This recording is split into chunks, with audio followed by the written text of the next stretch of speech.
Good now, revolutionaries, and welcome back to the Rise Up Morning Show. It is so good to be here with you. Tuesday, April 9th. I had to double check the calendar. I always have to double check the calendar because I find myself in the mornings, because it's morning somewhere, saying, what day is it?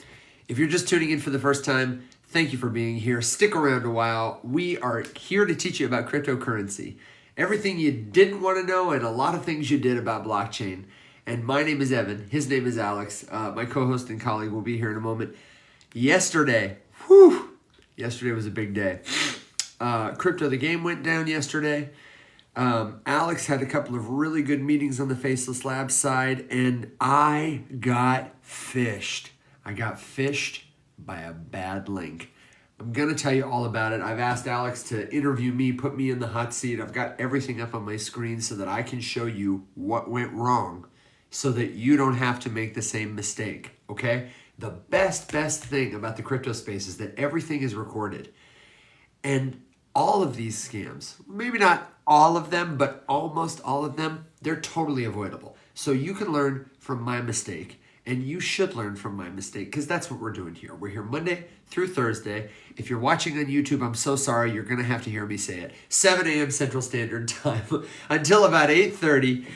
Answering people's questions about crypto, that's what we do. Helpful news, commentary, and all the rest so that you can rise up and write a better future. You can have fun here and stay safe. We're building community and you are invited.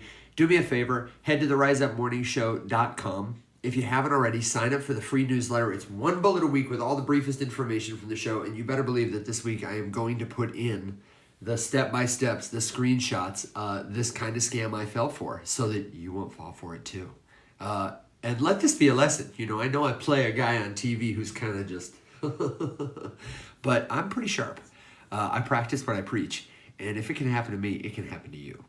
Not to say I'm like the poobah or anything, because I'm also not that. But we got to keep each other safe.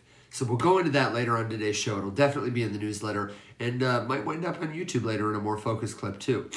And then, of course, we'll be here to answer your crypto questions. So the best way to get your questions answered is to join us live here on TikTok at my profile or Alex's. And the second best way to join us live is to send in a question. I guess it's not live, it's asynchronous, isn't it? If you're watching on YouTube, you're reading the newsletter, you can send us an email, you can reply in the comments, and you can find all the information about how to join the show in the notes. Welcome, TikTok. Welcome, my friends. Jim, I see you tapping the screen. Dear God, Jim, get some sleep. Has my acting gig aired? No, it has not. In fact, I did a search the other day to see if the trailer has come out. It has not. They told us to expect a trailer sometime at the end of this month. I'm just eager for it. And the show will air in June or July. And if you're curious about this particular acting gig Jim asked about, go check out my butt waxing video. Don't worry, you can't see anything. It's a show called Hysteria. It'll be airing on Peacock. And I'm hoping to capitalize on a lot of good attention. I'm hoping that by that time I'll be a serious contender from the crypto to game world. And I'll be on a TV show. I'll have a lot of, PR happens in waves. You want everything to happen to you all at once. And then you got to be able to sustain it, Attention is like currency. Man, I don't know how long it's going to last. I'm so sorry. For people who are sensitive to phlegm, Jim asks, how long is this cold of yours going to last? To which I say, I just don't know. I think it's really allergies. Although, the way I have felt lately, I've been kind of tired. It could be a cold. But Jim, enough about me. How you been, man? And everybody, how are you doing? Let me know if you're here because you've got a question about cryptocurrency. I'm going to give Alex just another minute to get in the chat.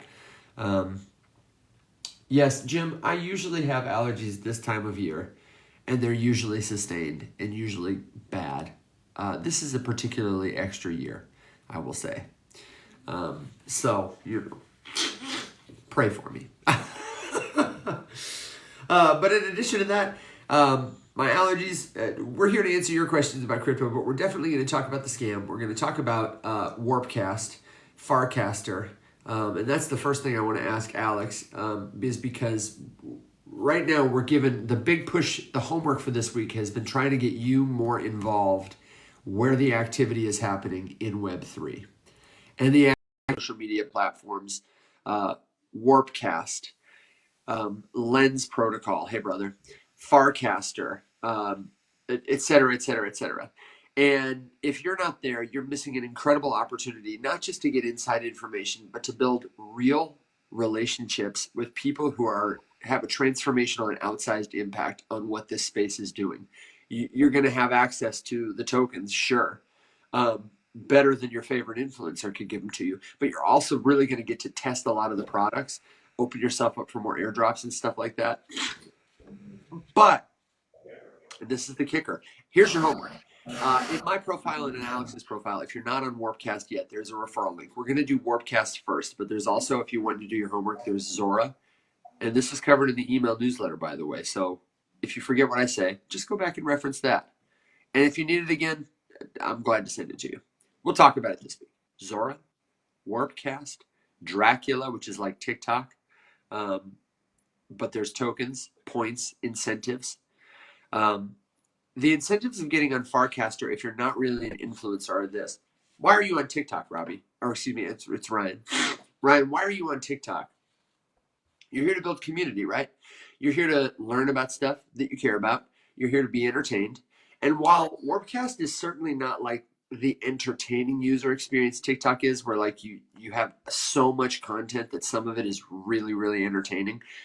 But what Warpcast is like if Twitter just took all the people who worked at Coinbase or were successful in the last 10 years in crypto in any other way and put them in a room together and then made it free for you to walk in. Now, to be fair, Warpcast does have a small fee that covers gas and storage. It's a one-time fee.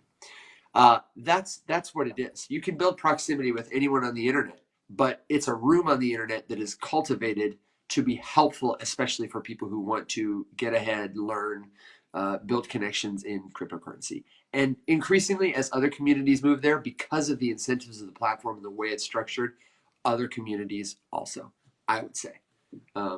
We hope. Alex, did you give me this? Were you going to give me a caveat? No. Oh, and also, sorry. Welcome. Thanks. Yeah, sorry. More time. That's what I wanted to say, though, and why I wanted to get your take on, Alex, now that you're back in the frame is, but because this is like Web3 social, you're connecting your wallet to stuff all the time. You're clicking links all the time. And because there's nothing here and it's everywhere else, you're leaving your platform all the time. And that is the number one reason that folks like me end up getting phished. And why I say it really, really can happen to anyone, and why it's so important to double check and verify. So we can get into all that, but the short answer, Ryan, is it's a room full of opportunity is why we want you there. And it's a lot of opportunity also to use the kind of stuff we're talking about every day that makes sense in the real world. It's not just, silly stuff. Some of it's silly, some of it's silly, but it's cool. It's cool because like any social media platform, when it gets started and then picks up traction and actually has a potential to do a thing and be a thing, you get that first mover advantage from like being over there and being able to connect with people. So Evan, it was funny. There's a guy on TikTok. He has a podcast. I don't know what it's called. I've seen him kind of here and there. He's usually reacting to the like finance guru or lifestyle guru videos of people saying insane things like wake up at 3 a.m. and then sprint at 8 miles an hour while listening to an audiobook on 4 times speed and start your morning like that every day.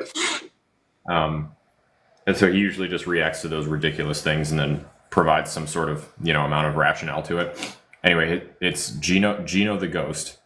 Okay, yeah. My understanding, after not being familiar with him as a human before his TikTok presence, is that he was a musician or is a musician. But anyway, he also holds a CryptoPunk, and he's also a total degenerate.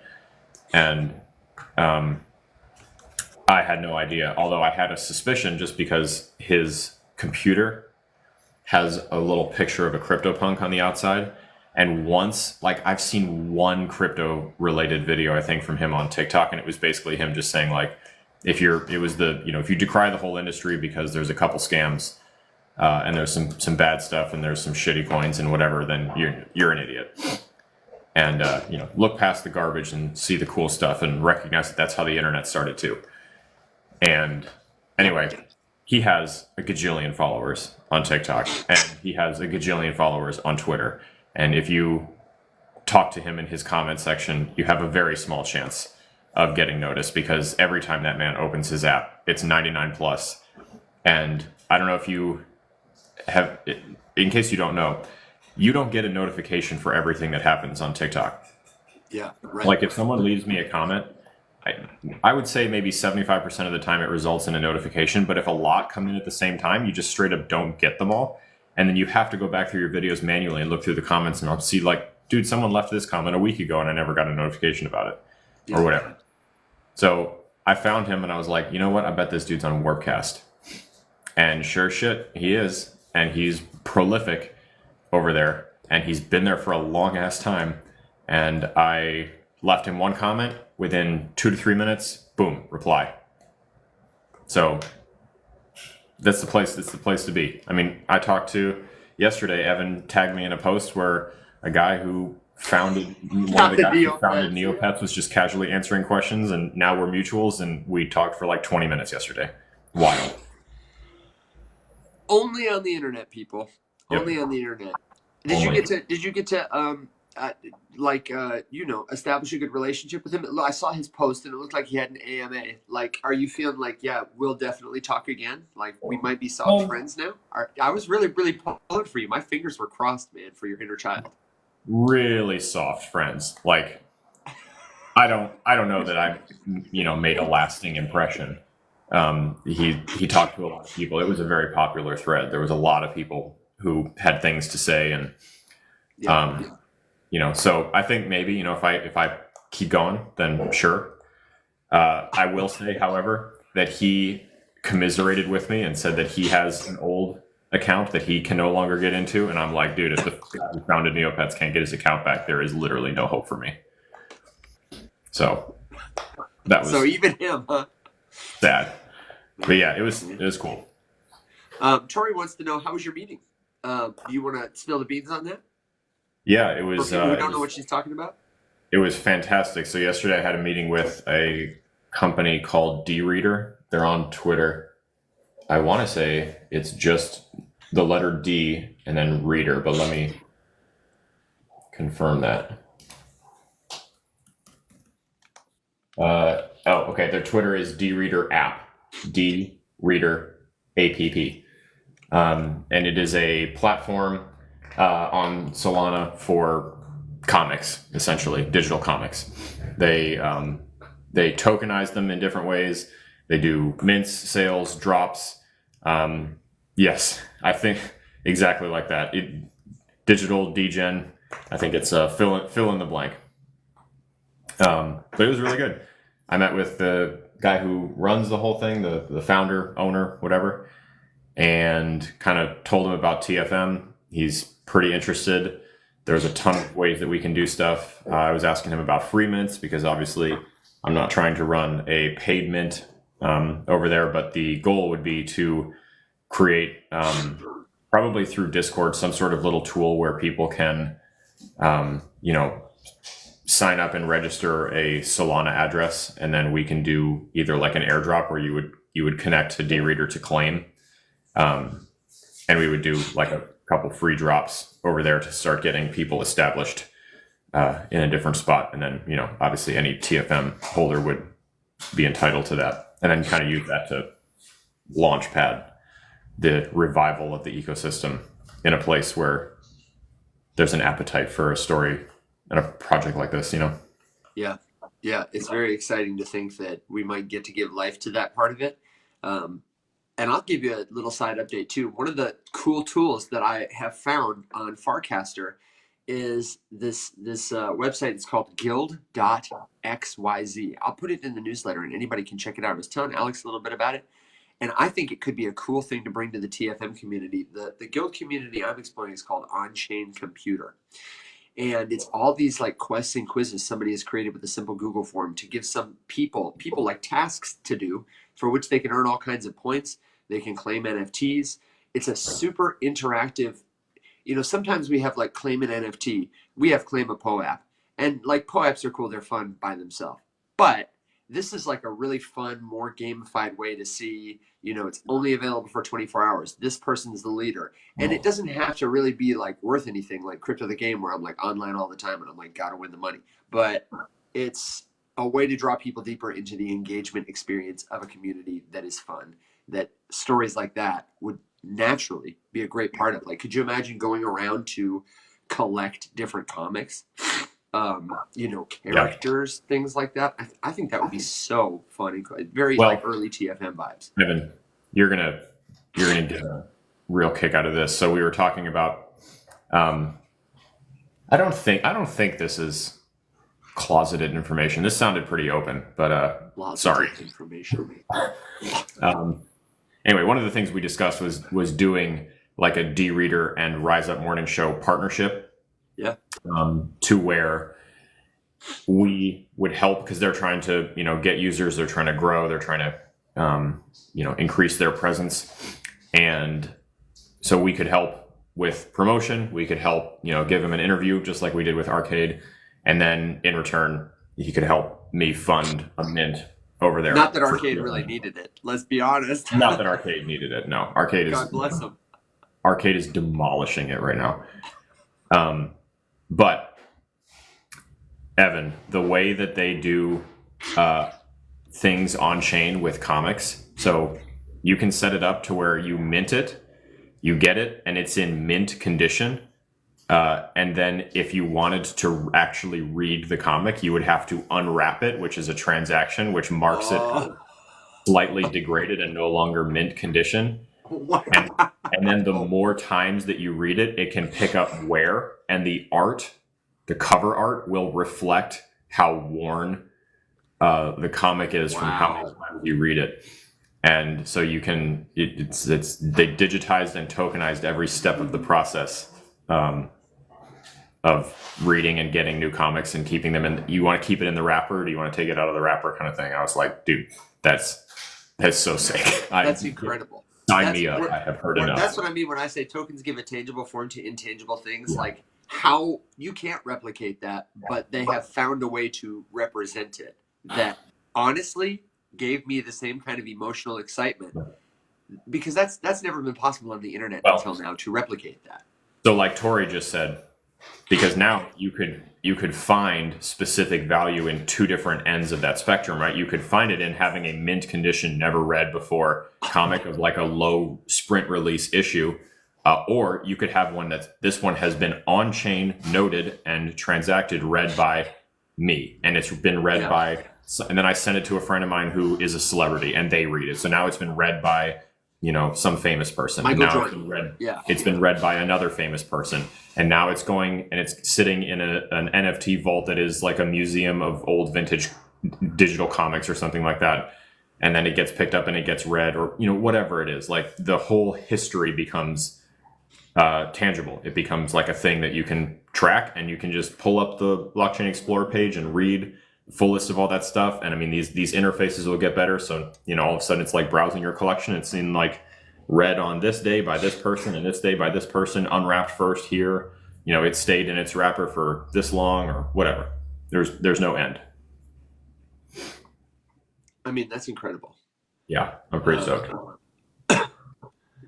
Tori had asked in the comments too, she's setting up her Farcast account later today. Is it easy? Is it hard? And I don't know that I could maybe whip up a fake wallet and try to register for one just to show you how easy it is. The hardest parts, I would say, Alex, we were talking about this a little last night, are going to be connecting your wallet, like the wallet you prefer to use to claim. But now I'm kind of on the fence about that personally. I think, Alex, I want your feedback on what we should advocate our listeners to do. When I started on this platform, so we've talked about this before. Here's how we insulate our security, right? You got your hardware wallet. It's at the foundation. It's at the base. This thing never goes online. It holds your assets that are your forever friends. You're not going to trade them for the next, however long. You're not moving stuff back and forth there a lot. It kind of stays asleep. Then you've got this second layer wallet that is a hot wallet connected to the internet, and you might have multiple that interact with your hardware wallet. Like when you go buy something from an exchange, you use this wallet. It's my Coinbase wallet. It's my, whatever wallet. That wallet often sends stuff back to your hardware wallet. Maybe that wallet holds, some stuff that matters to you for the places you tend to plug it in. But it shouldn't hold anything too valuable. And then I'd like to say you should get a third wallet. Many third wallets. Anytime you try something new, no harm wallets are free. Just make a new one. Don't put anything in it. Don't connect with stuff you can't afford to lose. Yeah. And just the way it has gone, Alex, for me, because of convenience, I tend to have one hot wallet that is what I call my social wallet, where a lot of my ENS lives there. A lot of my funny NFTs live there, and like enough crypto to interact with protocols. But I don't keep stuff there. I move it off. Yeah. But when I'm moving fast, like I have been the last week or two, I don't clear it off every day. And so for me, I'm using my social wallet with Warpcast Farcaster. I'm using it on different networks, so I have a little insulation there, but not really. And yesterday, part of what happened when I got phished is I had DEGEN sitting in that wallet that I use on Warpcast to verify to them I have enough in my account to make a tipping allowance. I don't know that they have created the insulation yet where I can have, say, DEGEN in my hardware wallet and attest that it is manageable by my social wallet, like I could with an ENS name. For people who are losing me, if you have a credential in one wallet, you can sometimes give permission to another wallet to use it without exposing it. And that would have been helpful for me. So it would be the same thing like saying, you have your driver's license to verify that you're allowed to be somewhere. And instead of letting the bouncer hold on to it for you while you're in the building, you'd be like, hey, dude, look, here it is. Okay, I'm going to take it home and put it back in my safe.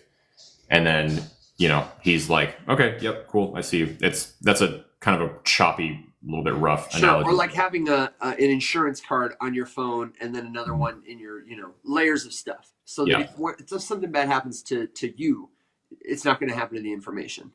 And what I'm worried about for our friends is I feel like most people, we have a mix of people in our audience. Some people who are probably chronically on chain, I feel a little safer about them. But I think there are a lot of people who listen to our show who are exploring this stuff for the first time, who may not have as much protection or insulation. They may not have experienced a rug or a scam yet. And what I'm thinking we should advocate to you is use a brand new wallet. Doesn't cost you anything. Don't put anything in it except, maybe send it a little Ethereum or a little DEGEN or whatever from your primary wallet, or just buy it fresh kind of thing to explore these protocols, so that because you're connecting to a lot of stuff, if you connect to something bad, it's not going to matter for you. What do you think, Alex? I feel like that's what we should advocate to people. I don't think, Tori, you should just connect to this with this is my everyday wallet. I think you should go into MetaMask or whatever, make a brand new wallet, and then use that to sign up for Warpcast and Farcaster, which you will use your email to sign into. But when you go to connect a wallet, what I'm advocating is it might be a pain in the butt for you to have more wallets to track. But I think the velocity of scams here makes it worth it. Obviously, my gut reflex to say there is that, yes, you should take the extra security step whenever you can. It would be disingenuous to say that I do that every single time, because I don't. Right. And to be brutally honest too, I don't really have that many wallets. I have a lot more than I would say your average person, but yeah, I have more than I'd like. Compared to some of the people that I work with or know, and who have been in the space for an equal or semi equal amount of time as me, I don't have very many. And that's really just because I am actually, until very recently, like until last year, kind of bear market stuff, chronically, I did not participate in anything, because I was just like, you know what, I'm here to hold tokens, and that is exclusively it. I never connected to anything. I never connected to DEXs. I never connected to platforms. I think like the only things I had ever connected to were the odd minting platform and OpenSea, and that was it. So now I have, 2 MetaMasks, one where things are kept that, but honestly, now that I'm thinking about it, I don't even really use that one anymore because all that stuff just lives on a cold wallet, and I have no reason to, like if it's gonna be on a MetaMask, it's gonna be on a wallet that I'm gonna be using for something, and it's just gonna be the one that I have at my fingertips, the one that is imported into my browser extension, the one that is imported to my phone, all that sort of stuff. But I mean, I think like you said, you could have two options. Maybe would be the best way to say it. You could either be prolific in your wallet creation, but that is honestly a pain in the ass to keep track of. You got a ton of wallets, you got a ton of seed phrases. I mean, I have a little bit. I would push back on that to say, if you're using something like MetaMask, they make it easy. I'm going to show you. Can I show you my screen just to give an example? Because I think we're making it maybe harder than it needs to be. No, yeah, please do. Phantom is the same route. So you can make it a shitload within the same wallet. If I have MetaMask, and this is true on my phone too. This is my MetaMask interface. Here's how it looks. This is my social wallet. This is the wallet that got phished last night. We're going to look into it, and I'm going to show you. But if I want to make a new account, on this particular account with this particular private key, they make it easy. So there's a little risk. I can connect to other accounts. Now, these accounts, they do have different keys. I can add, like this, an account anytime. And I can also name these accounts. So like account 1, I'm pretty sure is called social wallet. If I, where the hell is it? Account details. Account 1. Well, that's weird. I don't know why on this interface it doesn't say it. It might be because I haven't refreshed it. But this usually displays as social wallet. And if I go to accounts and I click add an account, I'm going to add a new account just like this. And I can name it. So I can call it Warpcast test wallet or Warpcast permanent wallet. That's right, Web Jim. It's device dependent. So you got to keep track of this on all your devices. I have it on my mobile device too, for sure. But I give my wallets names, and then boom, it's easy for me to, just like it is to switch networks in your wallet, it's relatively easy for me to determine what am I looking at, where is it, and because at least in this instance, it's all in MetaMask, then I've got it. And that's the nice thing about something like MetaMask, something like Rainbow, or even for a hardware wallet, something like Ledger. You're kind of consolidating. From a security perspective, maybe better because there's less surface area, but you could kind of argue both sides of that coin too. If they compromise one, maybe they compromise all. Honestly, it might be great to have Skull Elf or someone else come back who's really an expert in security and take some questions, because that was such a great conversation. Yeah, it is worth noting too that because some of these things can be device dependent, the risk shifts. So yes, it's true that in connecting an account, like Evan just showed the difference between two possible accounts there. In connecting that to a protocol or a platform, you are insulated. However, if someone steals you lose your phone and you have your whole thing on there, protected by a 4-digit PIN, it's alarming how many people, and I just had this conversation with some people I am starting to work with who sent me some login information for some stuff that I needed access to, and the first thing I said was we need to have a serious talk about your internet security, because this is like a business worth money, and that's the password. I'm horrified. And a lot of phones are the same way. It's amazing how many people I know that don't have a PIN number on a phone, and they're like, "That's annoying." And I'm like, "Your bank is on there. All of your money, everything you own, it's wild, is connected to this thing." It's like, you give me 5 minutes with that thing, I will destroy you. Please put a PIN number on it. And the PIN is the least. There's not that many combinations of 4 digits. Oh no. Not that a sophisticated computer can just churn through. Tori's right too. Businesses, especially, I find, are that way. And I don't know if it's because, even it's not just the boomers. I used to give boomer bosses a hard time because it was always them who had a password that was like their dog's name. But these are younger. The people I'm talking about are younger than me. As if I'm a spring chicken, but you know what I mean. I feel like we're in a sandwich. Like the boomers are like whatever 1 2 3 4 5 password, and then the people on this side are like whatever 1 2 3 4 5 or no password YOLO. And I feel Yeah. like people who are around our age are the ones who are like, no, the internet is a dangerous place. You know what I mean? Well, I mean, and I just remember growing up with my dad, and Yeah, right, he would exactly. when I got my internet safety lesson, it was very different than the average kid's internet safety lesson. Um, it was horrifying. Uh, he, I don't remember how old I was. I don't know if my mom is in the audience right now, but there she is. Yeah, my parents are examples of people that use phenomenal passwords, obviously. But the my dad sat me down and he was explaining to me basically just like the most basic fundamentals of like how the internet worked. As if you were explaining it as a vague concept to I don't When know a how old one I loves was. a zero very, very much. I had to have been in maybe ninth grade. I think I was in high school. So this is like 2004, five, whatever. Point is, he sat me down and he like just typed a couple things on his keyboard and just pulled up my entire internet history ever. And was like, let's peruse. And I'm like, let's not. And just say that I learned my lesson. Yeah, And yeah. and we just went through the whole thing. But he also like hosted servers at home for his businesses and his company. He worked remote, whatever, and he would show me just like hack attempts. It's like, here, if you pull this terminal up, you can see like my live security features. And I'm using wrong terms because I don't know exactly how it all works, obviously, Hashtag but not a dev. exactly, yeah. Hashtag chronically not a dev. Just know a lot of them.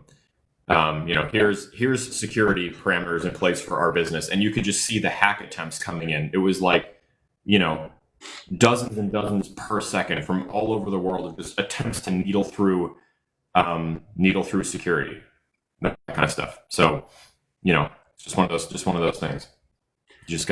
You gotta protect yourself. So just be careful. If you do Yeah. stack a ton of accounts into the same device, don't leave them maybe all connected all the time, or at least have biometrics and 2FA plugged in and every layer of security that you can. I mean, that's really what I know that it's not convenient, but that's literally the whole point of this entire industry right here is you're sacrificing some convenience for more control and more ownership. And if you don't want more control and more ownership at the price of your convenience, that's completely fine. That is essential. That is exactly what Web 2 is for. And that's Yep. what exchanges are for. And that's what all of these amazing UI and amazing UX crypto things are for, where you can still get exposure, but you don't have to, take permanent and custody of all of your stuff. And don't let anyone shame you into thinking that that's not the way to do it. If you want to do it that way, do it that way.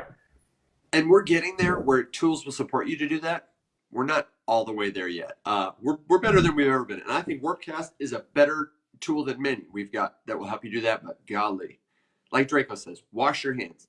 Disconnecting, good practice. I don't know if that's what you meant, Draco. Maybe Draco's saying that because I'm sniffling my nose Yes. and I've got phlegm. Yeah, Yeah. my phlegm is really scary. It's very dirty. Some of the things I do, though I'm a great hand washer and frequent, might shock you. Um, so this might not be the line for you because I don't know, drop a piece of food on the ground and eat it or something. I'll Um, take places I didn't think the show was going to go today for 200, Alex. yeah, Alex, will you can I let me assure everyone in the audience, we at the end of this week at the newsletter, I am compiling some resources that are gonna like visual walk through everything to like this is how you get on Farcaster, this is what Warpcast is, like all the walkthroughs you need. I'm glad to like walk through that stuff, but I'd really kind of like to tell people the story of what happened to me yesterday and talk about the environment that it is a little Yep. more. Um, Yep. how I got Yep. scammed, how you can avoid it, how we can practice the skills we've learned together um, to diagnose what happened. Um, is that cool? And will you play the role of asking me to just make sure that I'm thorough and helpful because I want to be Got helpful it. to you. I don't want this to happen to you. Um, Take it away. the quick story is this: yesterday was the day one of Crypto the Game. And Crypto the Game is happening on cryptothegame.com.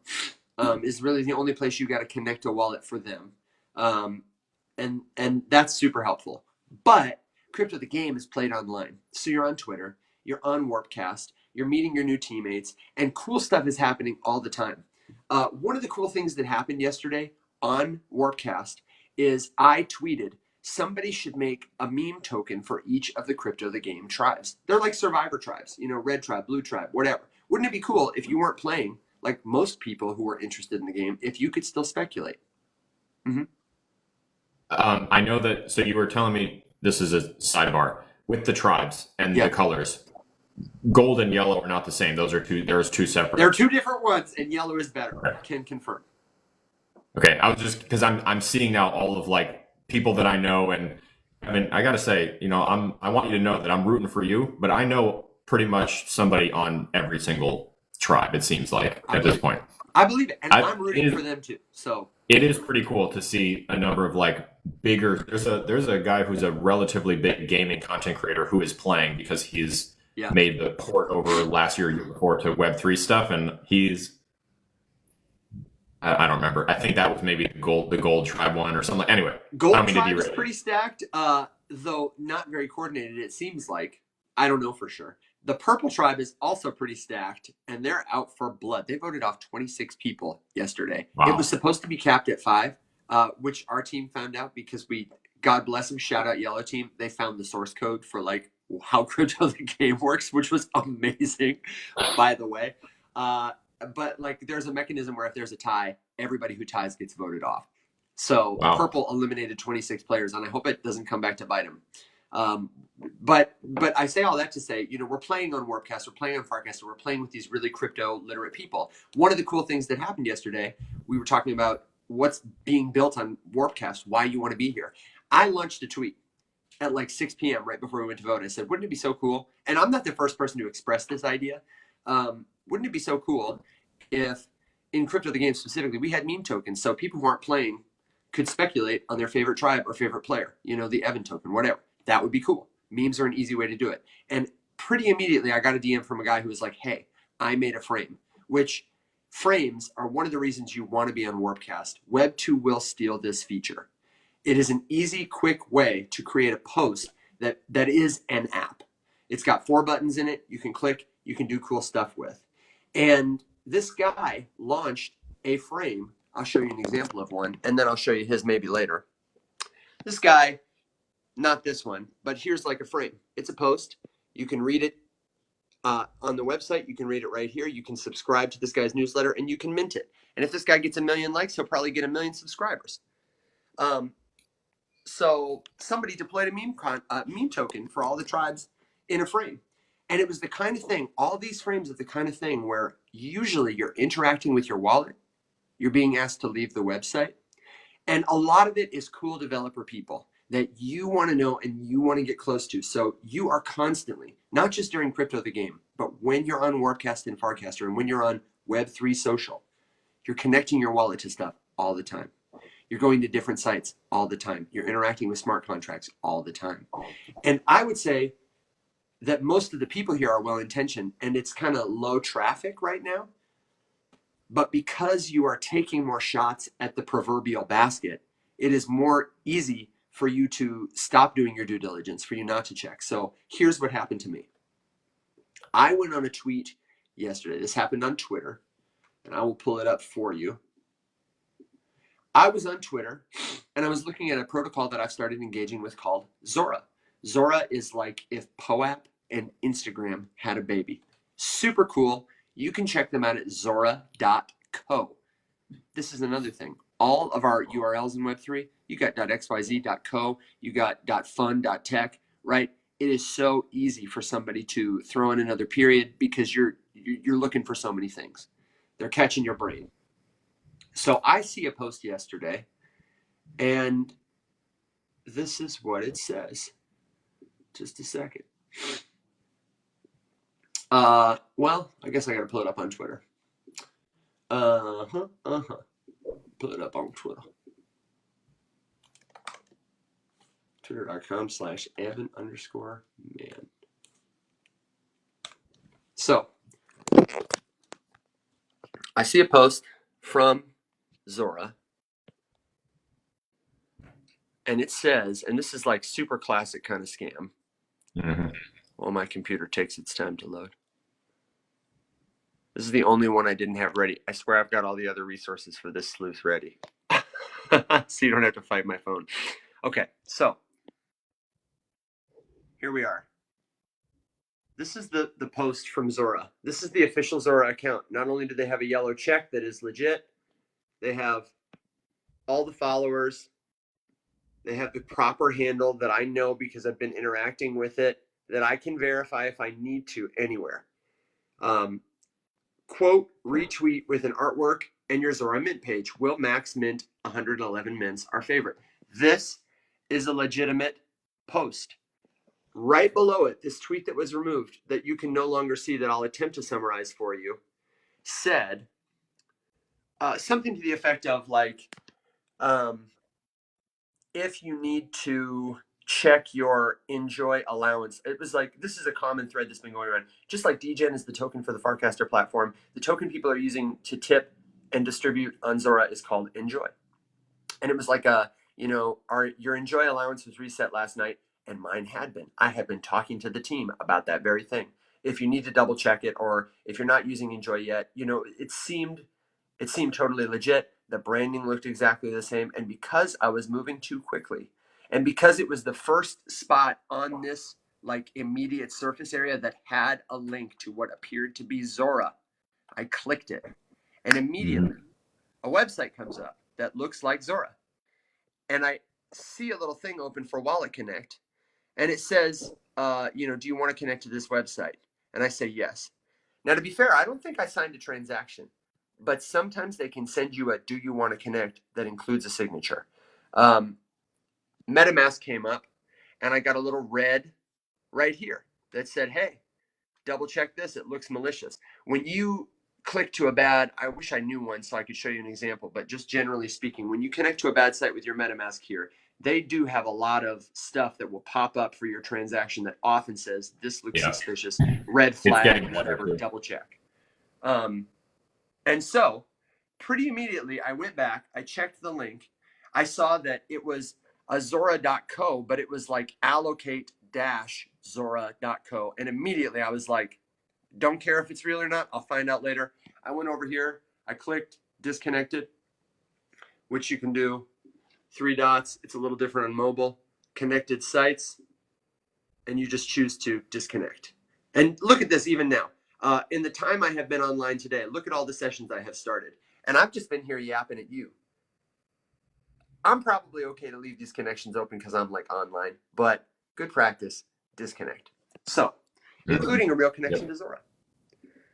So immediately I revoke access, I come back and I tell them this link is malicious, and I check my wallet and nothing appears to have happened. It wasn't until later that night when I received the meme token from my Yellow Tribe participation that I checked my wallet and noticed that the balances were different. And so my first thought immediately, I think, oh my God, when I went to mint that meme token, I had to click a button in a frame. I had to interact with a smart contract. I had to add it to my wallet. And I didn't sign anything to receive this meme token. So usually if you don't sign something with your private key, you are safe. You can visit a bad website, but you got to click the button, that kind of thing. You can look at a bad email, but you got to click the button, whatever.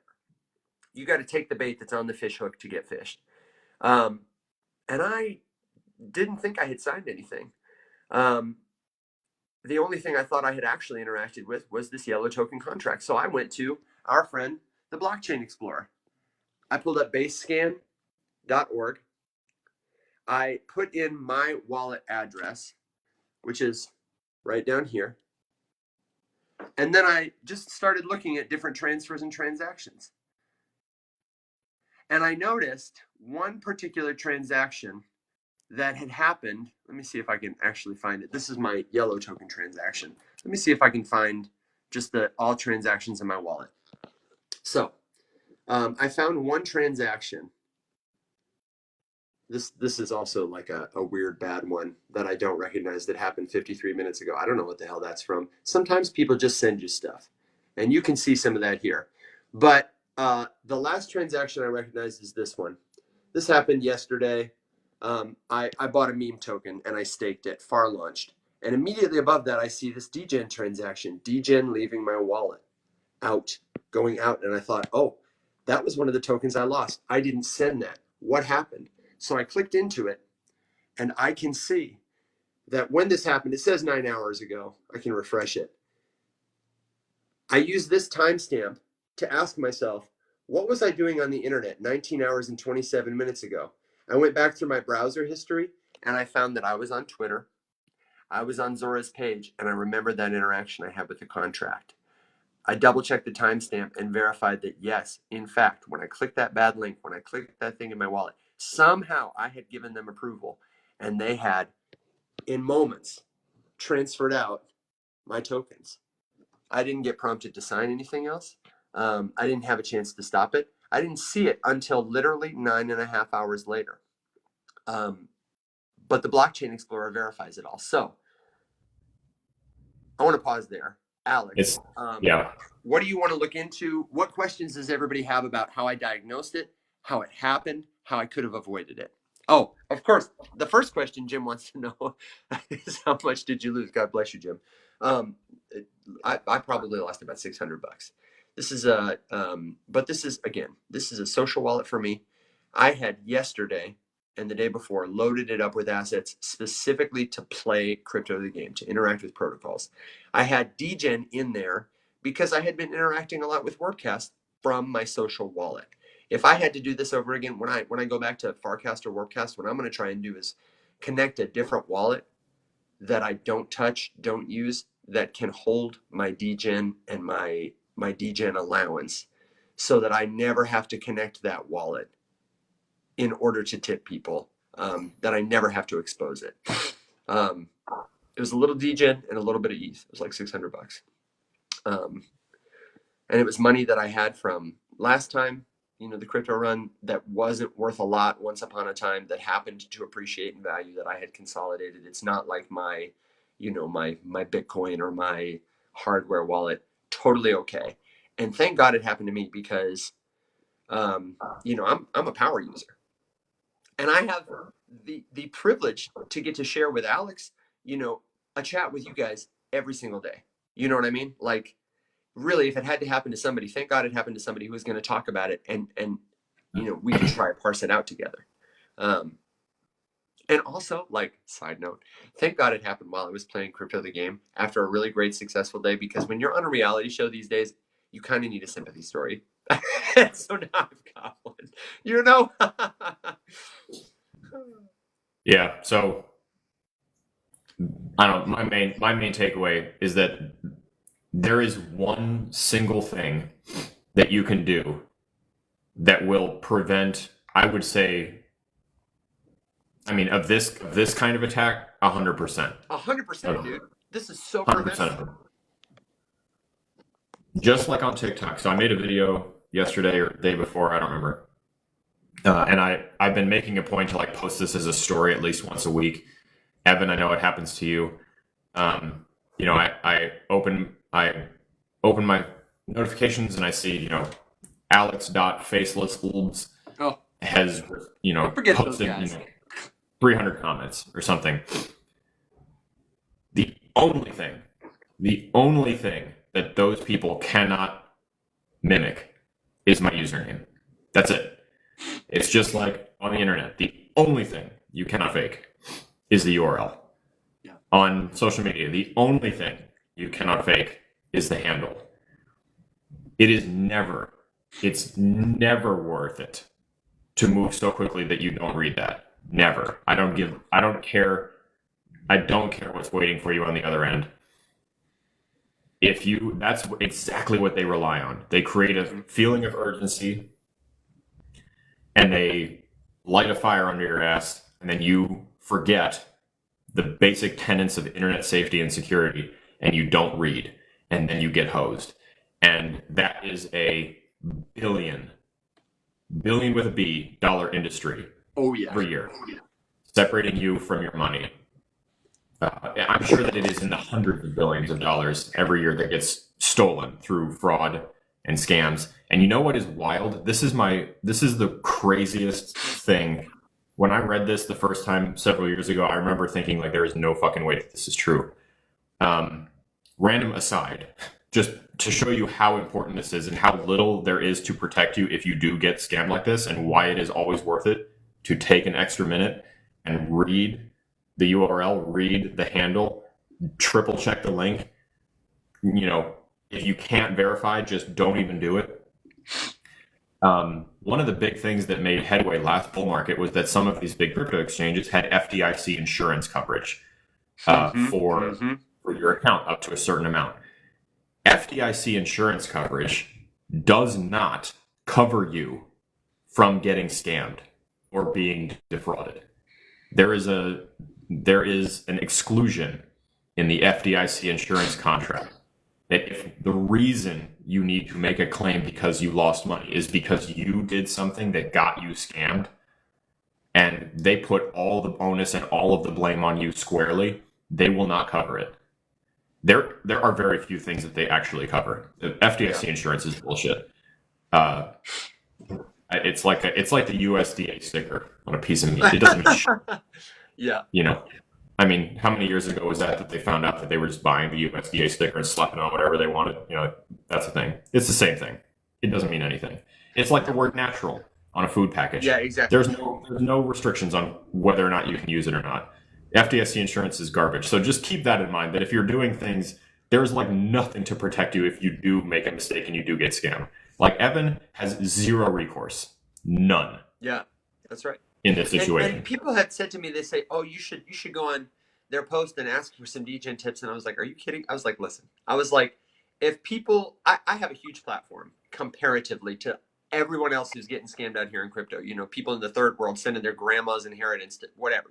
Like the idea that I would use that attention and space to ask for them to it's my fault. I get it. I have sympathy for myself. But also, the most important thing I can do right now is not, give me some money. No, I have a responsibility. If I want to make it right for myself and for other people, the most important thing I can do to reduce the harm is not to get a couple bucks back, is to keep everybody else from losing money, time, and from being so scared of not using this stuff again that they miss out on all the opportunity that's here. Because Alex said it. This was 100% my fault. Totally preventable. And it wasn't even because it was so urgent, Alex, that I clicked it. Because I'm pretty good at fishing but it was because I was in a hurry externally. So how they say don't have an important conversation when you're mad? I was playing Crypto the Game, people. I was, just got done with the morning show. I was moving around Warpcast and Twitter trying to get ducks in a row. Like classic ADHD carelessness. It wasn't that this was so sophisticated. This was honestly a scam I have seen 100 million trillion thousand times. It wasn't like, oh, this scam was so good. No, I just wasn't on my A game. Mm-hmm. Me, totally me. So, well, complacency kills. Complacency kills.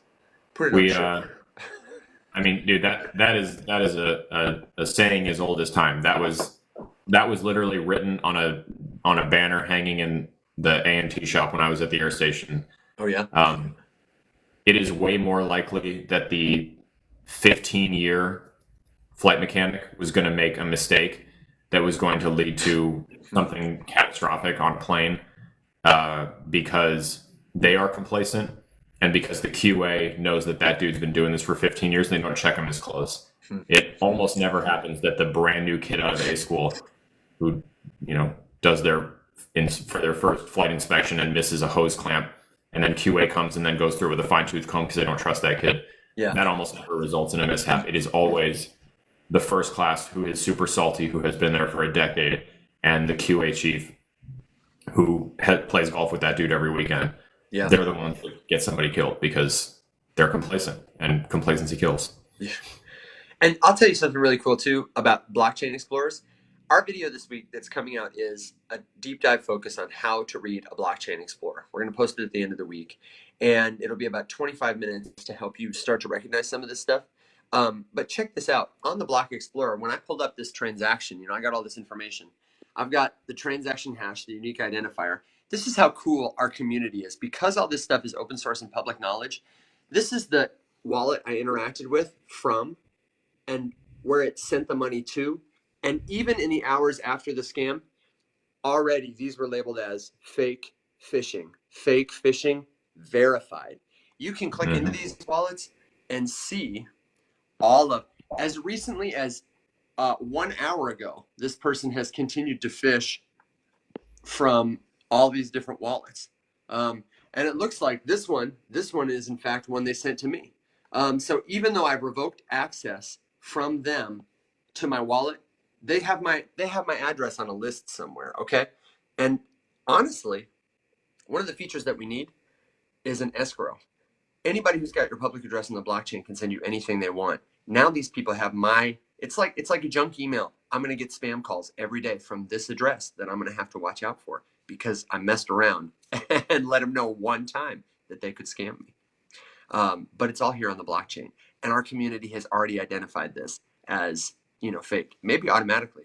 I wish I could blacklist them from interacting with my wallet though, Yeah, that's one thing that kind of boggles my mind that I don't see more is the ability to turn off incoming transactions. Like a feature in your own wallet that you can enable that prevents incoming transactions. Yeah. They've stolen Brett token, Chonk token, lots of meme tokens. And I mean, that would be pretty easy to implement. But if I was a scammer, to be fair, that would be an easy way for me to make money. It's why you see so many bots in crypto communities where the influencer they're following tells them what token to buy or spreads conspiracy theories, is because those people have a high signal for, the likelihood that they will fall prey to your scam. So if I was a scammer, I would absolutely be looking at a contract like this, just combing addresses all day. That's easy money for me. Yep. It's wild, man. So if you want to help make it right for me, share this message, tap the screen, let people know we're here doing crypto education every day.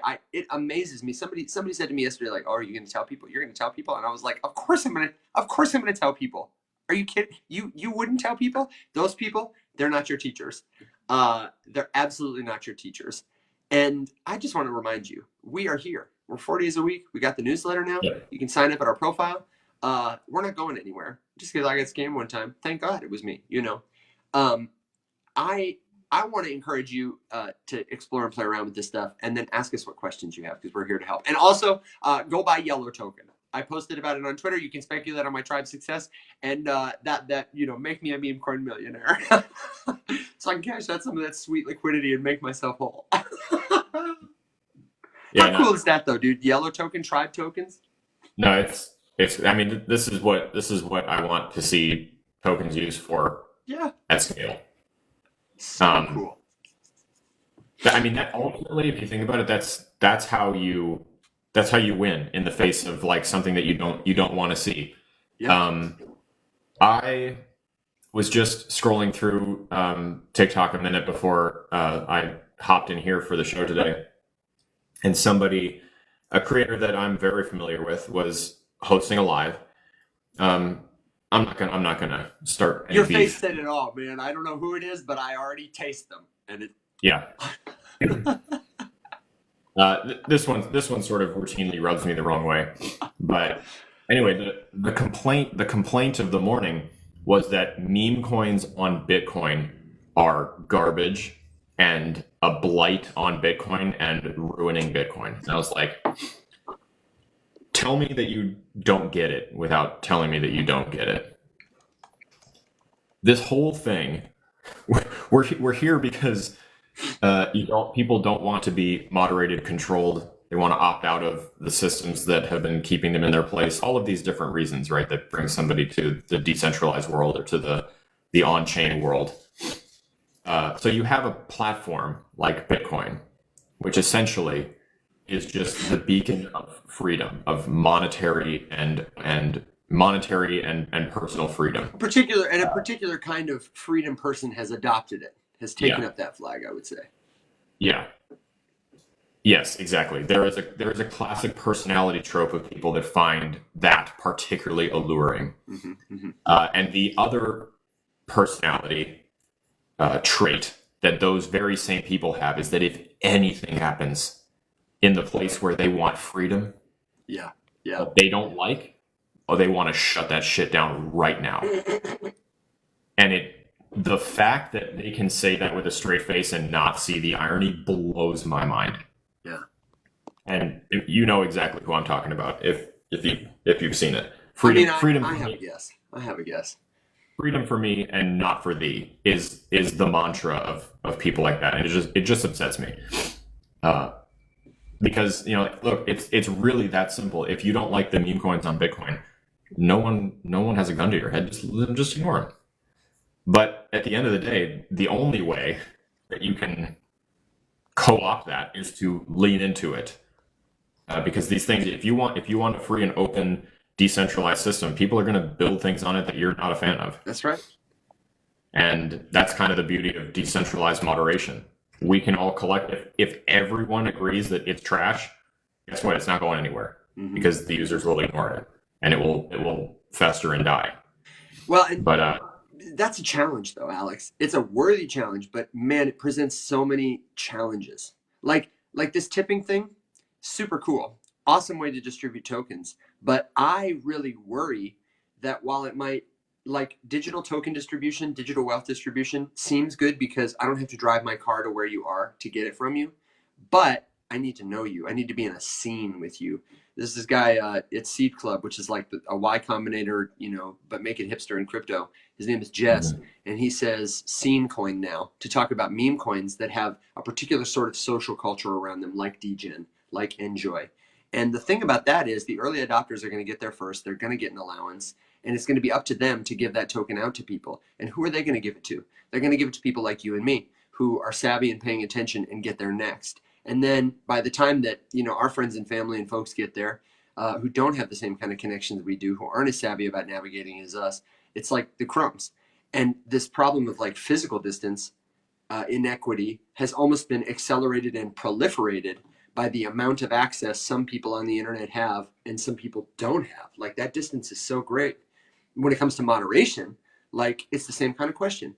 Isn't it good that the users are distributing this stuff? But also, is it good when it's accelerating inequities that lead to real bad stuff over time? It's free, but how do we moderate? It's a really tough question, and it's one we're probably going to have to struggle with. I don't have the answer to it. No, I don't think no one has the answer to it, because now the conversation has transcended to something more philosophical, which is just to say, if society or a community or a society is engaged in something that is ultimately cancerous for it, but it does not recognize that, does someone else who does recognize that have a moral obligation to intercede and prevent it on their behalf, or do you let it run its course? And this is literally that exact question is at the core of pretty much every foreign policy platform on the planet. Primarily in the United States, like if we see something that we determine to be unjust, do we intercede even though our whole mantra is like, hey, fuck off? That's a weird conundrum. But the same thing could be said on the internet or in any culture in Web3. The whole point is to be free and open and uncensored, even though I hate when people say uncensored. I know.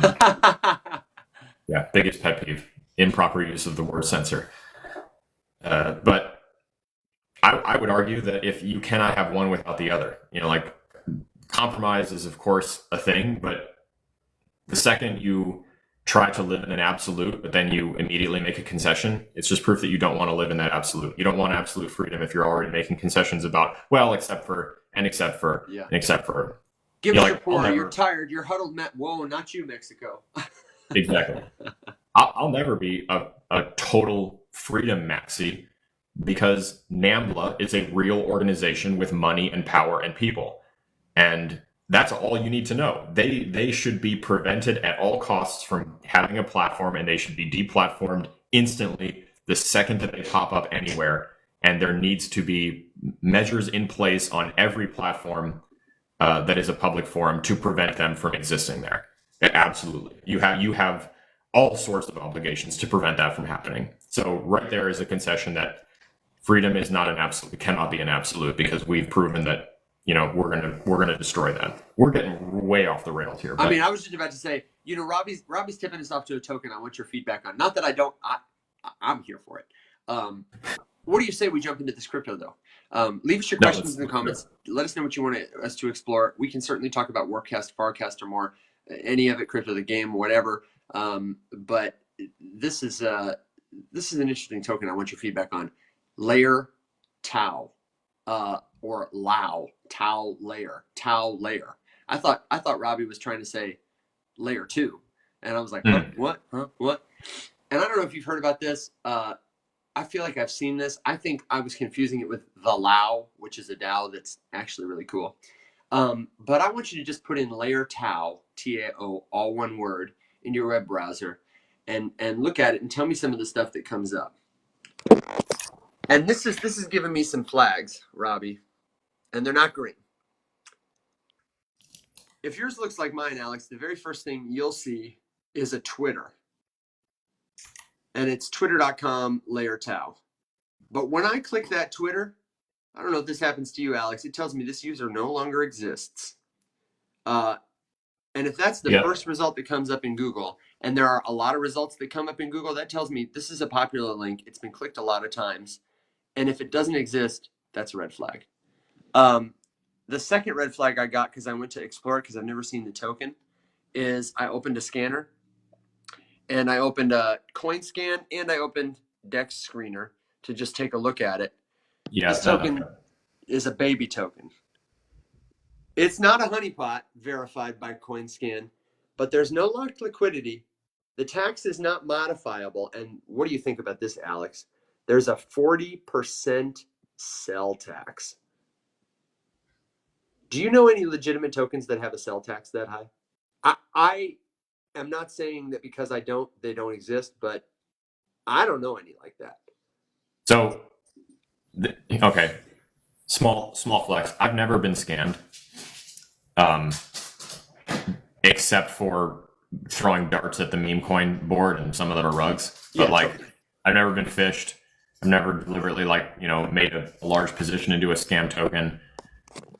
Famous last words, man. And it's because from the second I saw this user doesn't exist on Twitter, I was out. Like nothing that was going to happen was going to change my mind. And then I opened the DEX. The next link I clicked is the DEX screener, and this is the chart I see. I'm out. I'm 100% out. I'm going to show you this chart one more time, just for the folks in back. I don't care about anything else. I'm done. That is exactly what a useless pile of shit looks like right when it launches. And here's the other thing about it. 5-minute chart, 0 transactions. 1 hour chart, 0 transactions. 24-hour chart, plenty of activity because this token is just a couple of minutes old. But look at all the transactions. Most recent transactions, sell. And I would be willing to bet that these are maybe whitelisted addresses. And you just know somebody is going to see this chart, look at this, and they're going to come along and be like, oh my gosh, it's a dip. Look where it was. I should buy in right now while it's down here. My friends, don't buy in. Don't buy in. Robbie Race says, look for the 18 million one. Is this the wrong one? I hope so. Robbie gave me a contract. Hang on. Let me verify the contract here. Corey, is that any better? What a classic rug that would be for me to have the wrong contract up. But also the fact that a legitimate project would, for their Google search, like not have their ducks in a row to have all the good links up front, that would still be like kind of like if one day I woke up and it was just, I tried to search Coinbase and it was like all these scams, that would be kind of a red flag. This is dexscreener.com. We share the links to it in the newsletter all the time. We dig it. Let me see what's the contract. I just sprayed out the mic port, Tori. I don't know if it was, I don't know if that's any better or not. And what's Jimothy talking about this LFG? I have not bought it or bridged it for the airdrop. That's a great token name though. 10 million tokens in one account, 90 million went live at 7 p.m. UK time. In 5 minutes, the 10 million plus another 8 million sold and brought the house down. Sounds like an orchestrated thing. Yeah, 9F60 is the contract. Robbie says that is in fact the contract I'm looking at here. I don't know if it's mirrored for you or if you can see it, but yeah, that's wild. Yeah, hard pass. And it really goes to show you that even if it's not like a honeypot, having liquidity on the sidelines is attractive to people, and deploying it strategically, it's a calculated risk a scammer might take. Absolutely. Making you think number will go up until it doesn't. Yeah, I mean, LFG. I'm gonna look it up. The worst red flags that can be present in something are mutable metadata, the presence of a whitelist, and pausable transfers. That's code for pay for this so that I can keep your money. They might as well just make that a bumper sticker.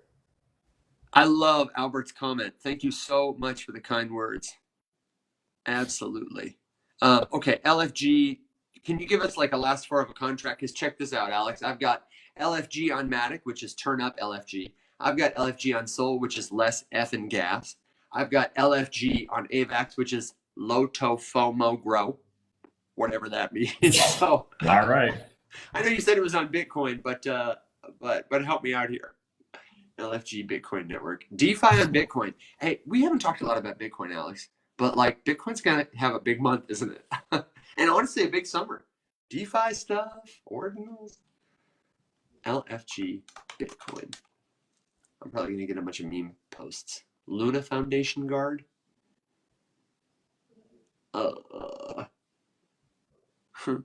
Jimothy, thank you. Got the contract. Let me copy this and see what I can't get. Oh, are you kidding me? Is it not going to let me copy this? Let's see if I can do it this way. LFG 194E9. Please, Jesus. That might work. What? If I ask Jesus? Maybe, yeah. That's always a maybe. Top100token.com. Not going to click that. It's at 16 cents, black logo. 16 cents. You got it? You got it pulled up? Nope. Oh, that's what he's saying. What exchange are you looking at it on? Oh my God. I work here. Let me just tell you a funny thing about Crypto the Game 2 yesterday. We were, at one point in time, we were trying to make a spreadsheet. We had determined through the information on the blockchain which players held multiple tokens and could see which of them were assigned tokens in our tribe. And so our strategy was like, oh, somebody's got multiple yellow tokens. Let's vote them out because they're playing too much influence. And we were trying to put together a Google Doc, Alex, classic, to compile the information. And it was about 10 minutes in the chat where I was like, guys, I've shared the doc. I can't access it. I can't get permission. I can see it, but I can't edit it. And I was like, oh no, we work in tech, guys. And this is, this is like, lead dev at whatever, Uniswap. And it was a fiasco. Tabasco fiasco, dude. I see black circle, white logo. Joshua Jake was talking about, just sent a screenshot yesterday. Okay, great. Okay, this is good. We work in tech. We can find this. Jesus, take the blockchain. Real quick, just while you're looking. Yeah, it's not the first Bitcoin meme token. I think that title belongs to Pups. At least that's the one that I've been seeing making the rounds for a good almost 2 weeks now, probably on socials. I don't know how old it is, Evan. Do you know that one off the top of your head? Yeah, Pups is about 2 weeks old. This is the smallest screenshotted chart I've ever seen in my life. Oh, good. Here we go. LFG USD. It's on Uniswap. Okay, hang on. Next time you screenshot, Focus Kid, I love you so much. Oh, well, you had no control over this. This is Josh. Alt corner, like and subscribe. Meme coins are here. Let's see. Let me just try something else. Bitcoin, meme coin, LFG. I want to put a pin in something, Evan, that I want your opinion on, just because I think it's definitely got some traction. Is just the Solana thing. Yeah. Oh, yeah. Let's talk about it while we're pulling it up. So I don't know. This is again a moment where I'll say hashtag not a dev. However, let me give you the handle of an account on Twitter that you should absolutely follow, because this dude is crushing it with explanations about what's going on with Solana. Okay. Hold on. I've just got an update. LFG is for Runes Protocol, which is the name of the platform that the token represents. Let me see about that. Not a meme, it's a DEX. Okay, gotcha. Yeah. So this is the handle. This is a 0, the first. So it's 0x MERT with an underscore. 0x MERT underscore. Okay. This guy, he's the CEO of Faceless Labs. And he's just a prolific Solana expert, I guess.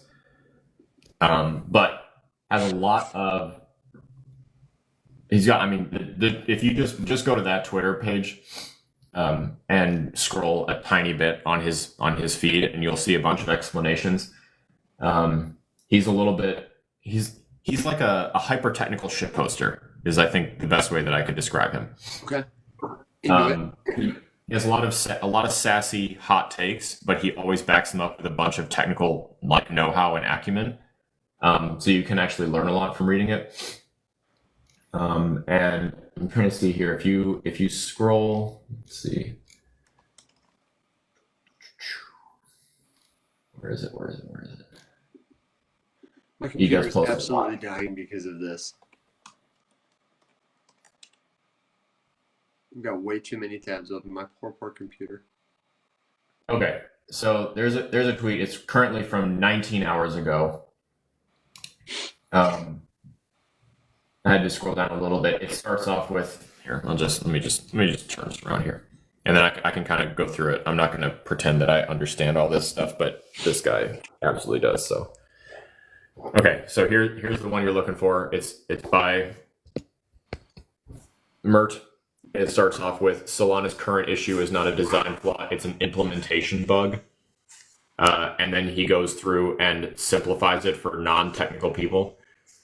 And then he has this giant explanation about what. And then down here, he quotes this guy, Richard Patel, who absolutely is like a hyper-technical individual.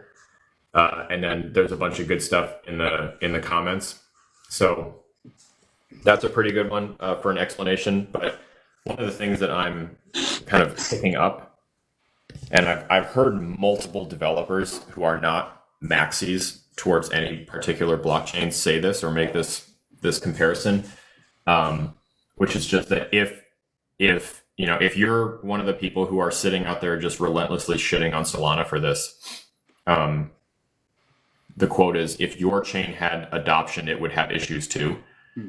And then there are just like side-by-side comparisons of the number of attempted transactions between chains that are currently not struggling and Solana, and it's like not even close. That's a number that I kind of want to do some digging and pull up myself, because all I see are like little infographics and I don't know how accurate they are.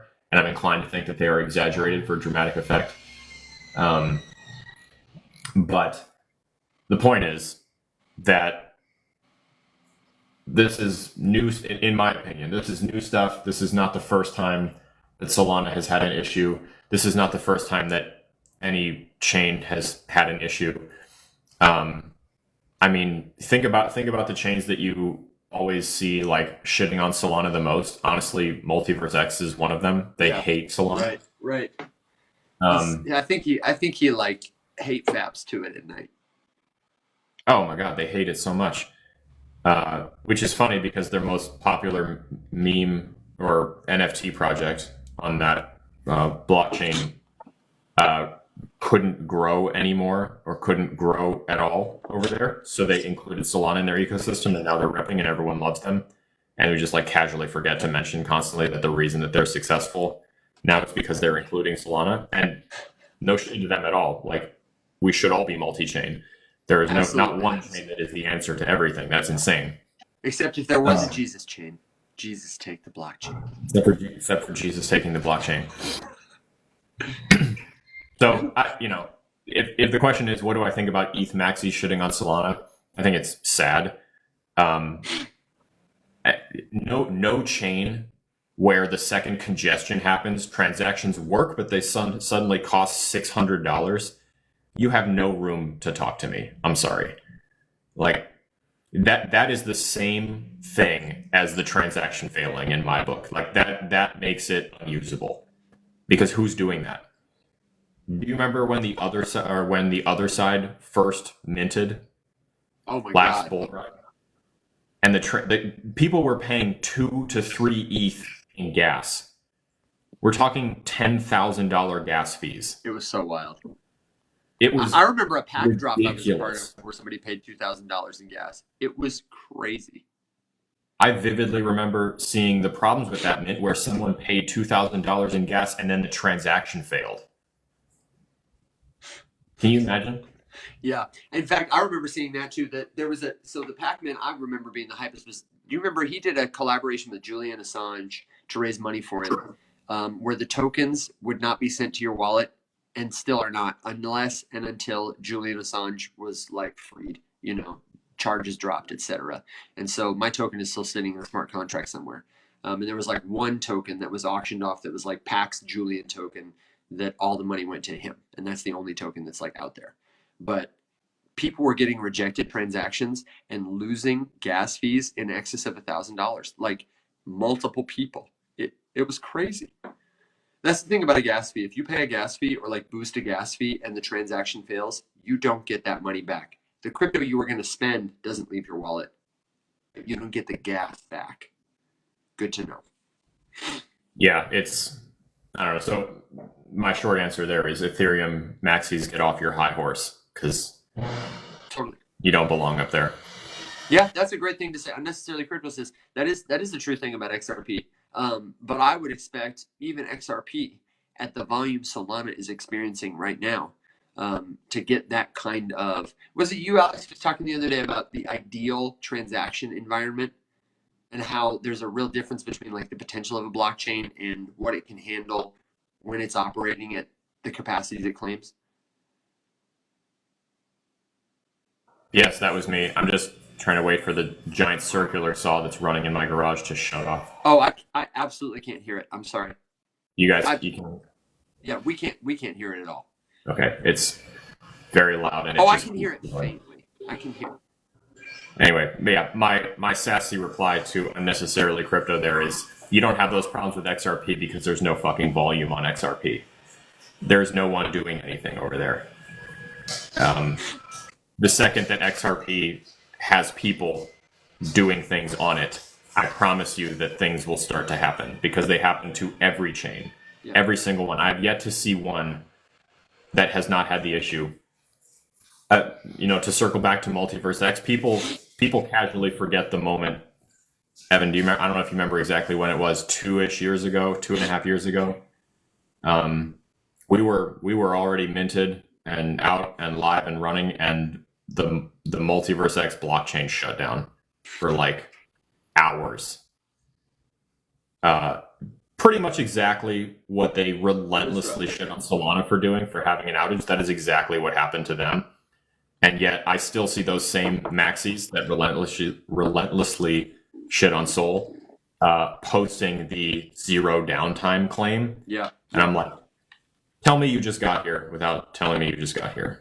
Because they did a good job with it. Like, they fixed it. It was cool. Yeah. No, they fixed it. And I would never fault Multiverse X for having that issue, because why did they have the issue? They were exploding. There was so many things happening. There were so many projects minting. There were so many people doing stuff. The token had just ripped past $540. Like, that, you had a scalability issue because you were not prepared to handle the enormous amount of interest. Yeah, it was an untested amount of interest. Makes total sense. So again, get off your fucking high horse and calm down.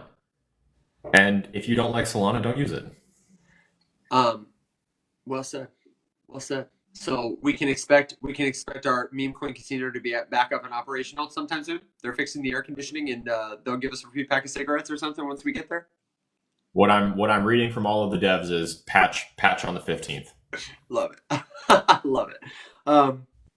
I will say it should really say a lot to people though, just about Solana's staying power. That one, they survived Sam Bankman-Fried and then did a 20x, and now this has been happening, and it's going to continue to happen. And the big devs on Twitter are all like, "Hey guys, look, straight up, there's no way around it. Solana's getting the shaft right now, and it sucks, and it's unusable, and have at it. Like meme us all you want because we deserve it right now."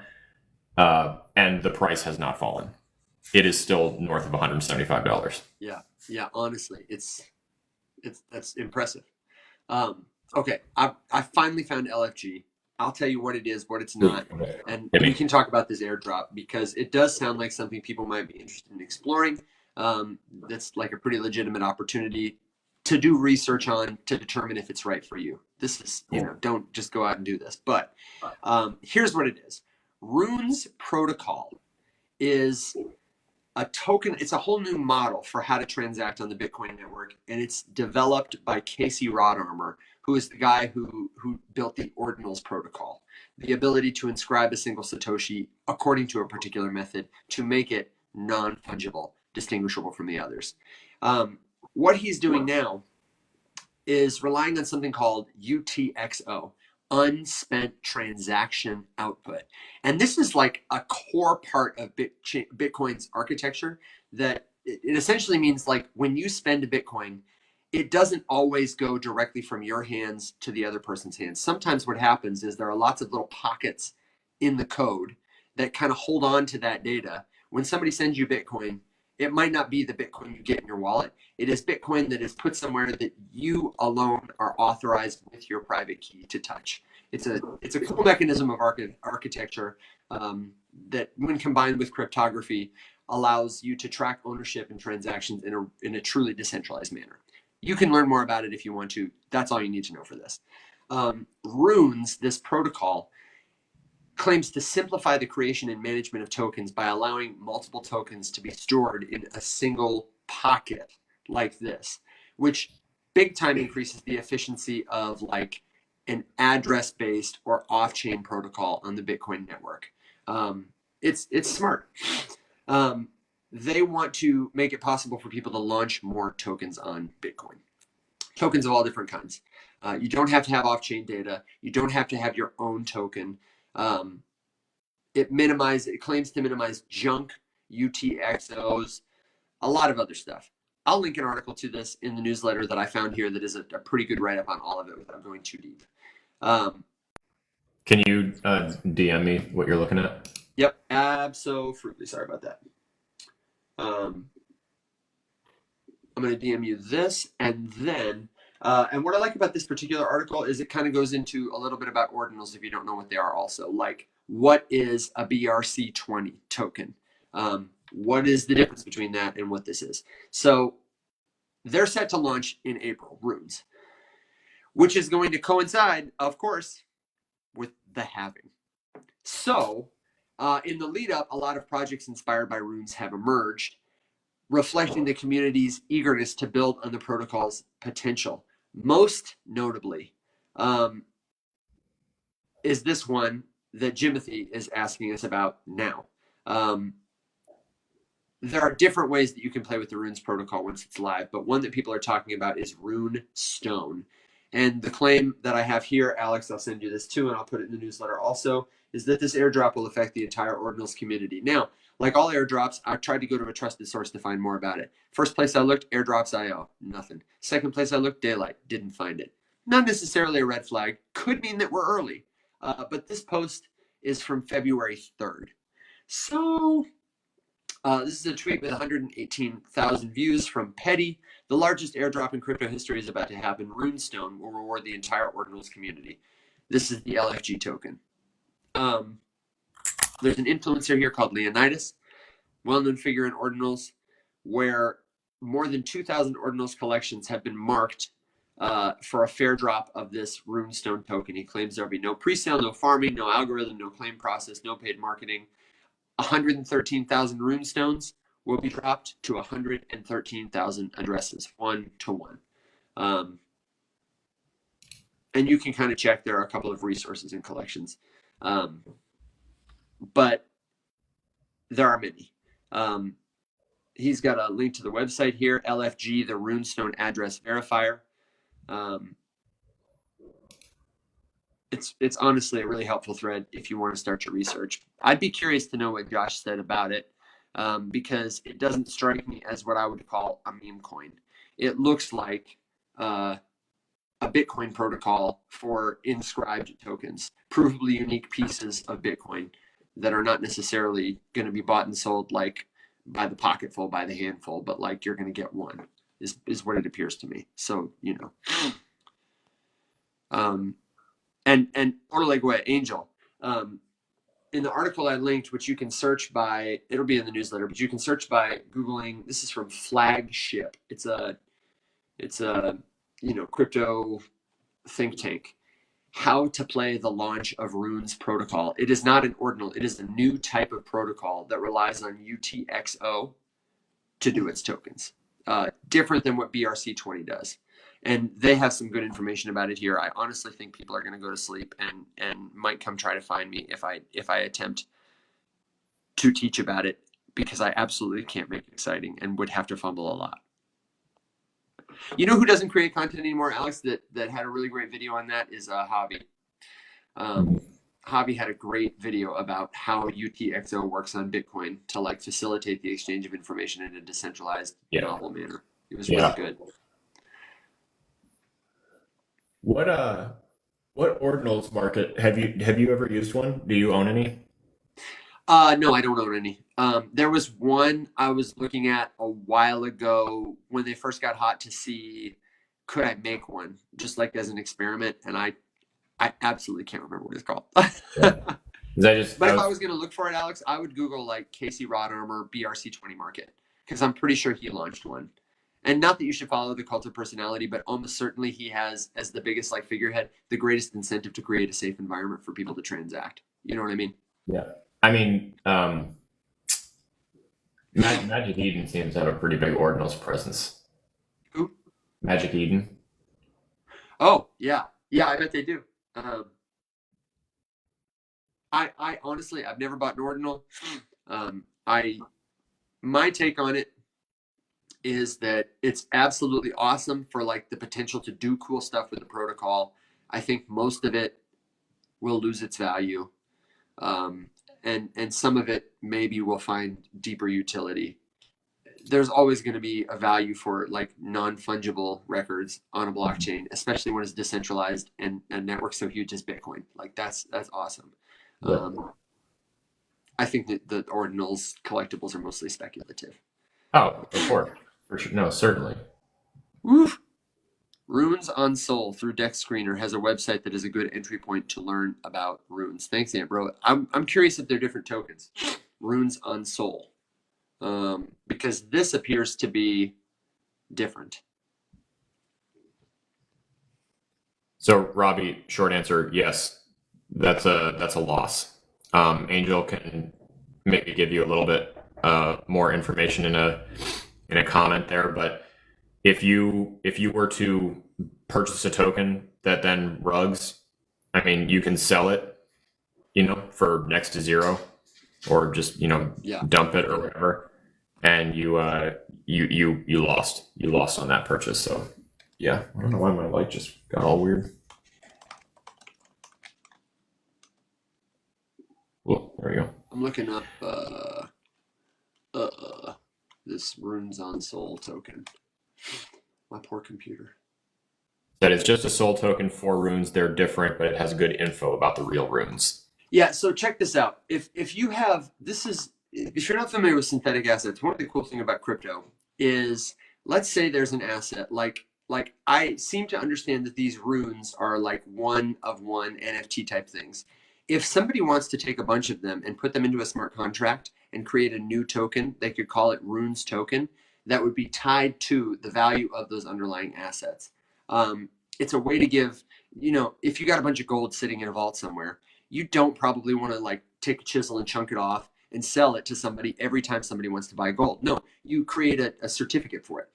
The certificate has more utility, more velocity. It gives the value of that gold velocity.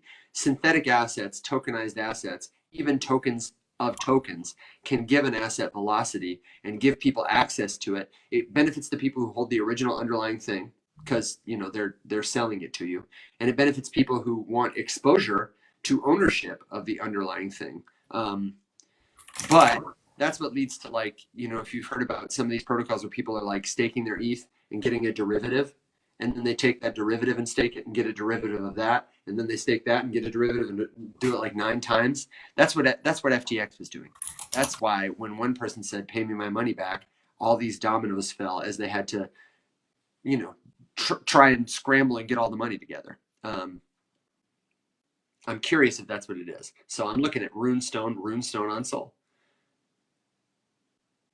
And this is already launched. And I thought this other token was launching in April. So can you tell me, is this people speculating on the value of runestones, which have yet to be released, or have runestones, the one we were just looking at, been released? What's happening? Oh, well, so, okay, here. Ambrose said exactly, which, yeah, it's like Eigenlayer. Exactly, like Eigenlayer points. So it looks to me, at least, I'd have to dig further to see if this is the thing, but there's a runestone ordinals, inscription collection that I'm looking at on Magic Eden, which look like they have just not been revealed yet, but they're definitely out and trading. They have a floor price of like $5,000. Yeah, I think this token represents this community's interest in runes, and I would need to see like what the token is backed by, because I'm looking at their website. It might just be a meme, that people are investing in because they want a way to invest in runes. They mentioned Eigenlayer. Eigenlayer is a protocol right now that is releasing points for people who stake. If you stake ETH with Eigenlayer, you get points. But not everybody has ETH to stake or enough ETH to stake. And in fact, as of a couple of months ago, they had given out all their points that they had allocated for people to stake. But people still wanted to speculate because the point for Eigenlayer, who's not going to launch a token, or who might launch a token, but only to point holders, it's the closest thing they have to a tool to speculate on them. Attention is a currency, but it's hard to speculate on attention, so we need a token. So Eigenlayer has points, and somebody created, a couple of people did this. KelpDAO is the one that I saw first, has created a token that represents Eigenlayer points. So someone staked ETH, got Eigenlayer points. Less points than are available in the whole protocol, but enough points that they said, hey, I'm going to mint 1 million tokens. They represent these points. Buy my token. If you want exposure to the points you can no longer get. That's an example of that kind of thing. I think that's what's happening here with the Solana token. Was just referencing it as good entry info about the real ones. Yes, this website has compiled a lot of information about Bitcoin runes. Absolutely. But I do think that's what this token is. You see it, Alex? Do you think so? Because I don't think the runes token is launched yet. No. I don't think it's like one of one tokens. Mm-hmm. Yeah, I have a bunch. Take this with a grain of salt. No, I have a bunch of stuff open to read about this later because I'm super out of the loop on all of this. Yeah, me too. And I've got to be honest, I probably won't catch up to it. I have clipped a couple of links and I will rely out. I gotta go play Crypto the Game today again, guys. I'm on day 2. I've got immunity today, but I don't want my tribe thinking I'm slacking. Yeah. Also, can I just tell you that if this website has done nothing else for my life, aside from the fact that they have some great educational resources, just look at this wonderful cookies alert. Cookies enabled, motherfucker. Hey, smoke cookies every day. I absolutely love that. Alex, I'm approaching my stop. I probably need to stop at the top. But I want to invite everybody to ask their questions. I see Robbie had a question, and we really didn't talk about this the other day, did we? It's the Fetch AGIX Ocean merger for the artificial SuperIntelligence token. How to get it? Alex, do you have thoughts on this? No, not really. Well, I mean, vaguely. I love your honesty. I'm a little bit slacking on reading about it just because I keep seeing so many people creating content around it that usually that pushes me out of the space to read just because I'm like, okay, well, I don't know. This is I like can this seems answer the really question how to get the tokens, and I can give you the 2 sentences that you can react to. perfect. Perfect. How to get the tokens? You got to get them. Like, meaning if you've got fetch, that was not a helpful way to say it. If you've got fetch, AGIX, ocean tokens already, you don't need to do anything. You will receive these new tokens. I don't know if your old tokens are going to be reclaimed by a contract. I don't know the mechanism by which it's going to happen, but the good information is just don't do anything. They'll take care of it on the back end. And honestly, that's the way it should be. They have the technology. I'm not concerned if they can move your tokens. I'm not that concerned about it. Like, they're probably not going to rug you. They need your liquidity, that kind of thing. Just don't fall for scammers who say this is what's going to happen. Scammers are going to say, hey, the fetch AI, the ASI claim is live now. If you have fetch tokens in your wallet, click this to claim. If you have ocean tokens in your wallet, click this to claim. Don't do it. That's not how it's going to happen. They have said, it's going to be fine. It's like that whole global reset myth that's going around. You do not need to update your bank. You do not need to update your money. That is a scam. Yeah. That's the scam. And Alex, just the ASI, the claim is 3 companies doing blockchain and AI together. They all have kind of different niches. They're merging into one to form what they call the artificial superintelligence. And the question is it a marketing miracle? Because that's pretty good branding. Or is the juice worth the squeeze? Are these 3 companies combining because they are all failing and need to remain relevant? Or do they secretly have some inside information about the AI industry that's going to make, Sam Altman quake in his boots? Yeah, I don't know I do know. I mean, they weren't doing poorly. I would be pretty surprised if it was like a struggle to stay alive play more than it was like this just makes more sense. It's very Web3 to just join forces with your competition instead of shitting on them. I do know that there still needs to be a couple of votes on this thing to actually like move forward. So there is still, I think, so maybe someone can fact check me, but I think there's still tentatively the possibility that like the holders don't approve this. That's interesting. I did not know that. The way I've heard it covered and the way I have like tried to verify made it sound like this is what we're doing. Interesting. Yeah, I want to say I'll look into it more. I want to say that there were multiple proposals. This isn't just one single proposal, and that basically the first proposal is that Fetch, as the flagship of the trio, is going to convert its token into ASI or whatever, but that the other tokens still have to approve proposals to merge into that one. So there is a possibility that at the end of this, as it stands right now, that Fetch converts to ASI and that nothing else happens. I see. Yep. I'm tracking this now too.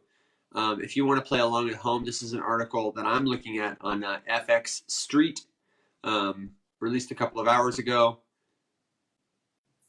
Yeah. What's it looks like they're taking from primary sources. Fetch AI announced voting for its second and third proposals has begun. So if you're not following Fetch AI and you're a holder and you want to participate in this vote, then go to fetch_AI on Twitter and you can participate. Looks like they're live on the Fetch network as to whether or not they should merge with Singularity and Ocean Protocol's token into ASI. And that might be just a great place to learn about it too. I don't know if it's still going to be relevant when the newsletter goes out, but I'm glad to link it. And we can post it for anybody who's curious and reading about it. They've got a great pitch deck in here. Voting is available April 8th through 13th, 2024, which is Saturday, which historically has been a day that we publish the newsletter. So it might be too late. But if you want to read it, I'm glad to post it in the Discord. Yeah. Tori says, I tried downloading my live the other day and it froze at the best part, which, first of all, you have the followers, you're live now. Congratulations. I absolutely love that for Tori. If you're not following Tori and you're a member of our community, what are you doing? Tori's just delightful. And I can't wait to hear what kind of conversations Tori will have. I don't tend to have that problem, even with my iPhone 8. But I don't know. Have you had that problem, brother? No. I'd be lying if I said I've done it a ton, though. So maybe I just haven't done it enough to run into that. Yeah. Um, Even often when my connection is buggy here, the recording is good. I feel like TikTok has like some back end wizardry that they do. So Probably. tracking. What do you think, folks? What are your final questions? Good jokes, words of wisdoms, last thoughts. Your boy's got to maybe do a little light yoga, splash some water on my face, drink another cup of it, chew a toothpick, and have another cup of coffee before I like sit down with my tribe. I've got my yellow outfit on today. What are you guys doing? Are you working on projects over there? Is that why there's so much sawing? Airstream stuff. Airstream stuff. I got you. So you're about to go be Tim the Toolman Taylor. About to go work on it a little bit, see what he's up to out there, and then I am probably heading out to Tybee Island to take pictures today. Is I think probably my plan.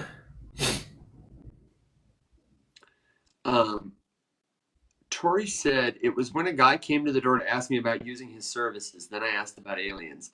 Is that a line from a book that I'm familiar with? That sounds like a line from a book that I know. Because I don't know what it's.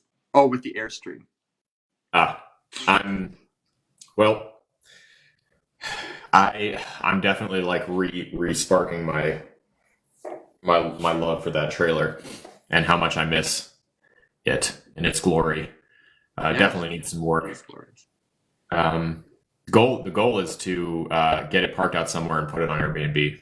But I gotta find a place to put it. Otherwise, I'll probably end up selling it. Just because it's a decent piece of money that's just kind of sitting in my backyard, and that makes me sad. Someone should be enjoying it. Man, I get it. I definitely get it. I would love to have one someday. But I got to win crypto the game first because that's my immediate path to liquidity. You win crypto the game and then give me a call. I'll give you a sweet deal. Tori, check this out. Tori says the next get together for TFM should be in Dayton. We're open to it. Alex and I were talking the other day, and I absolutely think it's on our wish list bingo card to try and figure out a meetup this year and make it somewhere. It'll probably be, I'm sorry to everybody else, we have a global audience. It'll probably be in the United States because we don't want to make everybody like have to pay a ton of money for us to do it, kind of thing. We don't have a ton of liquidity and capital. So wait for the world tour. We got to launch a beta test first. But that's definitely on the list. We're trying to get our online architecture together.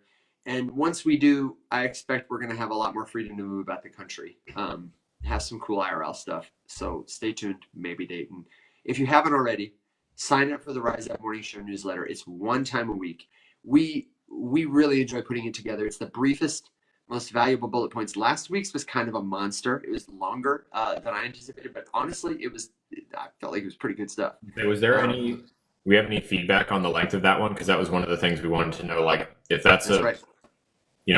I think that will range. Some weeks will be less heavy, but some weeks will be heavy, and I don't want to like cut good stuff, especially if that length is. I mean, it's a go at your own pace. You don't have to sit down and read the whole thing in one shot.